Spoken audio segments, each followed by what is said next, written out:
maging influencer. Yan ang tinatahak na landas ni Julia. Bagaman malayo pa, unti-unti na niyang nakakamit ang buhay na kanyang minimithi kung saan siya ay tunay na magiging masaya. Ang ganda! No need ng heavy touch. Ikaw naman. Ikaw pa? Uy guys, check nyo nga. Ayan, ang ganda. Eto, very demure. Very classy. Very juicy! Uy, ito ba yung pinadala ng local brand para i-promote mo, di ba? Yan. Upload na natin? Sige!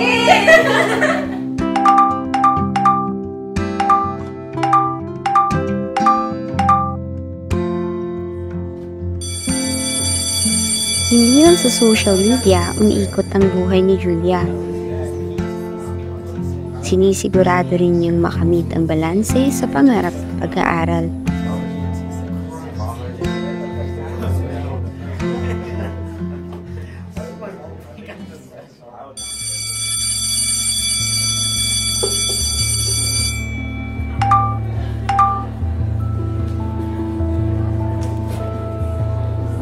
Subalit, nagbago ang takbo ng kanyang buhay nang imulan siya ng maaanghang na komento.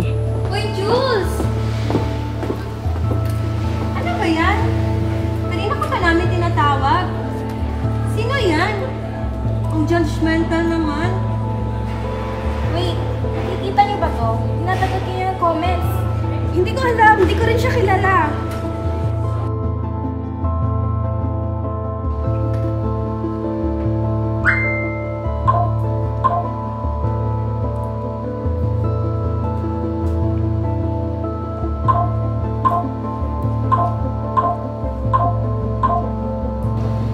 Sino ba to? Ano bang ginawa ka sa troll na to?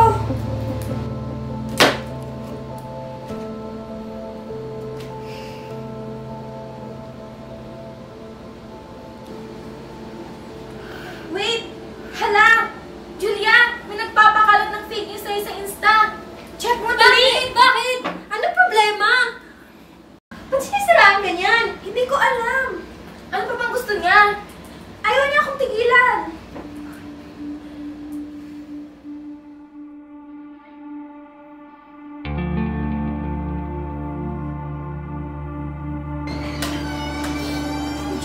Jules! Okay ka lang? Wala na. Nag-message yung brands. Ika-cancel na nila ang contract sa akin. Aayusin natin yan, okay? Paano yung mga followers ko? Hate na nila ako. Matatapos din to, okay? Alam mo, tama na yan. Huwag mo na silang pansinin. Ano bang kasalanan ko dito?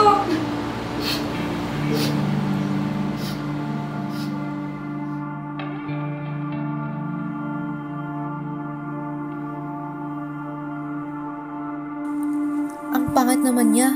Bakit siya nagpropromote ng product? Flawless skin ba? Sa pagkakaalam ko, tagtad lang ng filter ang post niya. Brand ambassador? More like brand record. Kahit sa ang anggulo, ang pangit mo pa rin. Hindi ka ba nahihiya?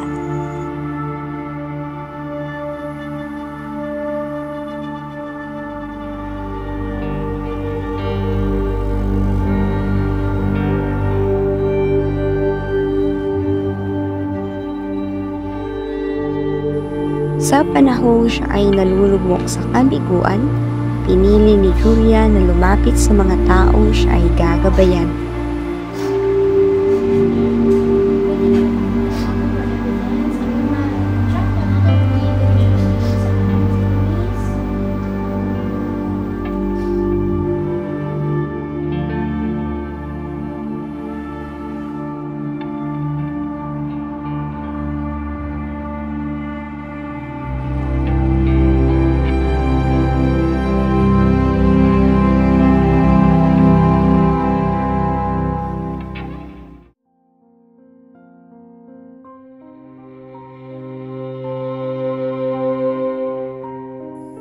Sa likod ng bawat masasakit na komento, may isang taong nakatago sa likod ng screen.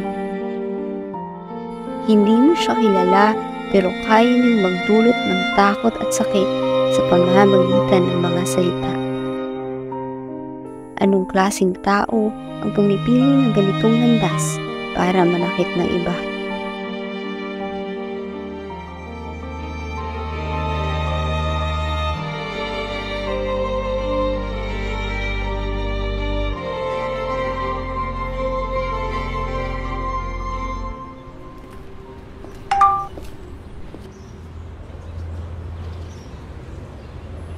Simula noon, natutuloy ni Julia na madaya ang mundo.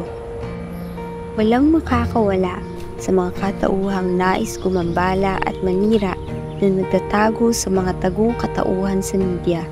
Subalit, ang pinakamainam na solusyon upang makamit ang kaligayahan ay ang pagpapaubaya at pagpili kung ano ang tama.